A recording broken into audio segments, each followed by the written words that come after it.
Si tu prêtes de l'argent, tu n'exigeras point d'intérêt. Exode chapitre 22, verset 25. La loi de Moïse ainsi que les prophètes interdisent l'usure à 144 reprises. Ton frère, demain pour celui qui est étranger, tu ne tireras de lui ni intérêt ni usure. Lévitique chapitre 25, versets 35 à 36. Tu ne prêteras point ton argent à intérêt, point à usure. Lévitique chapitre 25, verset 37. Tu n'exigeras aucun intérêt pour argent qui se prête. Deutéronome chapitre 23, verset 19. Le Pentateuque, c'est-à-dire les 5 livres écrits par Moïse, interdisent l'usure au minimum à 4 reprises, comme nous le voyons ici. Usure pour rependre le sang. Ézéchiel chapitre 22, verset 12. Usure, complot. Ézéchiel chapitre 22, verset 25. Usure, prennent plaisir à la guerre. Psaume 68, verset 30 à 31. Delight in war, en anglais, qui veut dire la même chose. Prennent plaisir à la guerre. Un gain acquis par extorsion. Sanguinaire. Isaïe chapitre 33, verset 15. YouTube, Facebook et Amazon ont tendance à supprimer de manière systématique les enseignements primordiaux comme celui que je fais ici. Ce qui fait que de manière progressive, petit à petit, nous nous trouvons maintenant avec 8 milliards d'abrutis sur la Terre. La franc-maçonnerie elle-même, qui est un rite auto-abrutissant, dynamise, catalyse ce processus. Et ce qui fait que donc nous avons désormais 88 milliards, nous avons 8 milliards d'abrutis sur la Terre. Ils ne savent même pas ce qu'on vient de dire ici. L'abbé Guy Pagès a fait au mois d'octobre une magnifique homélie sur la dette. Et c'est un petit peu ce que nous sommes en train de modéliser ici. L'amour de l'argent est la racine de tous les maux. 1 Timothée chapitre 6, du verset 1 au verset 20. Qui se décline en mots de diagnostic pour fonder et établir que le réchauffement climatique est faux. 1 Timothée chapitre 6, versets 1 à 20. Fausse science, grande source de gain, amour de l'argent, racine de tous les maux.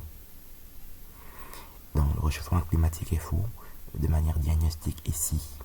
Et il y a 144 versets dans la Bible qui complètent ce que nous venons de dire. Par exemple, Jérémie chapitre 10 appelle ça stupide science pour les hommes stupides.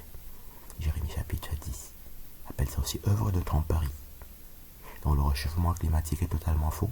Et Facebook, Amazon et YouTube sont très allergiques quand on parle comme ça, quand on dit des choses comme ça. Usure, des calomniateurs pour rependre le sang. Ézéchiel chapitre 22, verset 9. En anglais on dit Men that carry tales to shed blood. C'est des gens qui racontent des mensonges pour tuer. Des assassins qui racontent des faussetés, des mensonges pour justifier leurs crimes. Benjamin Friedman, un savant ashkénaze, appelle ça la tyrannie cachée, la tyrannie occultée, l'histoire occultée des faux juifs. Toujours le même Benjamin Friedman. Et comme on voit sur cette image, l'adolescent de 14 ans qui dit « Nous ne sommes pas juifs, nous sommes la synagogue de Satan ». Apocalypse, Revelation chapter 2, verse 9. Apocalypse chapitre 2, verset 9. Donc, ceci est confirmé par tous les savants ashkénazes tels que Marek Alter, Shlobosan, Arthur Koestler aussi. Shlobosan est toujours vivant, il est là-bas dans le faux Israël. Il appelle ça l'histoire, comment le peuple juif a été inventé. Il va même très loin, il fait des vidéos. Il dit que Hitler n'a jamais tué de juifs, il n'a tué que des ashkénazes. Il raconte des choses très graves, les savants ashkénazes. Donc, ce qu'on appelle aujourd'hui l'antisémitisme, ça s'appelle donc, par les savants juifs, les vrais savants juifs appellent ça la tyrannie cachée, qu'on appelle dans la Bible la grande tribulation, l'abomination de la dévastation. Les fils de Noé, Sem, Cham, Japhet. Fils de Japhet, Gomer, Ashkenaz. Genèse chapitre 10, du verset 1 au verset 32. Ashkenaz apparaît au verset 3 comme étant fils de Japhet. Pour cette raison, Ashkenaz n'est donc pas sémite puisqu'il est fils de Japhet et pas fils de Sem. Il n'est donc pas sémite. Pour être juif et hébreu, il faut être descendant de Sem, comme cela est précisé dans Genèse chapitre 11, dans lequel Abraham est sémite. Les fils de Noé qui sont donc Sem, Cham et Japhet, dans Genèse chapitre 10, sont précisés de la même façon que nous venons de dire ici, dans le premier livre des Chroniques chapitre 1, du verset 1 au verset 54, c'est-à-dire les fils de Noé, Sem, Cham, Japhet, fils de Japhet, Ashkenaz, Gomer, Ashkenaz. Et c'est encore répété de la même façon, exactement comme nous venons de le dire ici à 2 reprises. C'est répété pour la 3e fois dans le livre de Jasher, Book of Jasher, c'est en anglais, The Book of Jasher, chapitre 7. Donc, the son of Noah, Sem, Ham, and Japhet. The son of Japhet, Gomer, Ashkenaz. Book of Jasher, chapter 7. Le livre de Jasher, chapitre 7. Bon, il ne faut pas savoir lire l'anglais, il suffit de taper Jasher, c'est-à-dire J-A-S-H-E-R, 7 dans Google, et de descendre et vous trouvez ce que je dis là. Ashkenaz s'écrit en français aussi bien de la même façon qu'en anglais. C'est les seules 3 fois de toute la Bible où Ashkenaz apparaît. Il apparaît une 4e fois dans Jérémie chapitre 51, mais pas d'un point de vue généalogique. Il y est présenté comme un supra-babylonien, c'est-à-dire étant plus barbare que Nebuchadnezzar, Jérémie chapitre 51. Et d'un point de vue généalogique, c'est les seules 3 fois où Ashkenaz apparaît. Et il est donc fils de Gomer, fils de Japhet. Et il n'est pas sémite, il n'est pas hébreu, et il n'est pas juif. Et ça donne donc la gravité de tout ce qu'on a vu jusqu'à présent. L'usure ne sert pas à s'enrichir. L'usure n'a rien à voir même avec l'argent. L'argent, c'est une façon de tenir les gens en esclavage, comme disait JFK avant sa mort, le président Kennedy, et d'utiliser cette captivité dans laquelle les gens sont. Chaque Français doit à la banque Rothschild 100 milliards d'euros. Et pour cette raison, on peut nommer des faux présidents comme Macron et lui demander d'imposer par exemple un faux vaccin au pays. Et on peut l'engager même dans une guerre. Voilà, c'est ça. L'usure sert donc à faire la guerre et à répandre le sang. Voilà. Et à raconter des histoires, des mensonges, depuis jusqu'à la fin. Donc Ashkenaz, ce que nous venons de préciser ici, non, on n'est pas juif, il n'est pas sémite, il n'est pas hébreu. Et nous avons cité des propres savants Ashkenaz comme Benjamin Friedman, Marek Alter, Arthur Koestler, Shlomo Sand qui est toujours vivant. Et même les adolescents Ashkenaz manifestent à New York avec des pancartes en disant même We are not Jews, we are the synagogue of Satan, en citant Apocalypse chapitre 2, verset 9. Le vaccin du Covid est un faux vaccin, mais nous sommes toujours en train de parler de l'usure. Mais pour que la vidéo soit acceptée, ne soit pas rejetée de manière péremptoire, il faut expliquer chaque mot que nous prononçons pour que ça ne choque pas, pour que ce ne soit pas pris comme un prétexte choquant ou un prétexte quelconque pour supprimer la vidéo.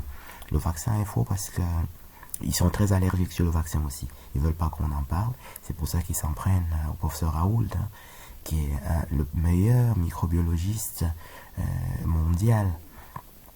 Et on s'attaque à lui, le faux ordre des médecins de Bordeaux. Bordeaux, c'est le plus petit centre scientifique de médecine en France.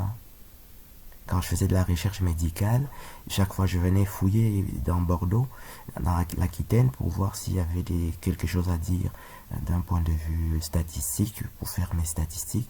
Je ne trouvais jamais un seul article. J'ai jamais cité un seul article de Bordeaux. Alors qu'à Marseille, tu peux citer des articles de la Timone, tu peux citer l'hôpital Nord, voilà, de toutes sortes d'endroits. Donc, c'est toujours très surprenant comme ça de voir que l'ordre des médecins de Bordeaux, qui est le centre médical Bordeaux, c'est l'endroit le plus, la médecine le plus médiocre dans toute la France. Quand tu cherches Strasbourg, tu cites des articles de Strasbourg tout de suite. Bordeaux, c'est très médiocre et c'est vraiment terrible comme ça qu'ils aient pensé qu'ils peuvent juger le professeur Raoult, qui est le meilleur spécialiste mondial dans son domaine. Donc on était en train d'expliquer pourquoi le vaccin est mauvais, pour que la vidéo ne soit pas supprimée sur ce dernier prétexte-là. Pour un vaccin, pharmacologiquement, on doit te protéger. Ça veut dire que tu n'attrapes plus la maladie pour laquelle tu as été vacciné. Du vaccin contre le tétanos, tu n'attrapes plus le tétanos. Ça n'existe pas quelqu'un qui était vacciné contre le tétanos et qui a attrapé le tétanos. Et dans le cas d'une maladie contagieuse, hein, on parle de la pharmacologie ici, il faut que donc tu ne l'attrapes pas la maladie et que tu ne puisses pas en aucune façon transmettre la maladie.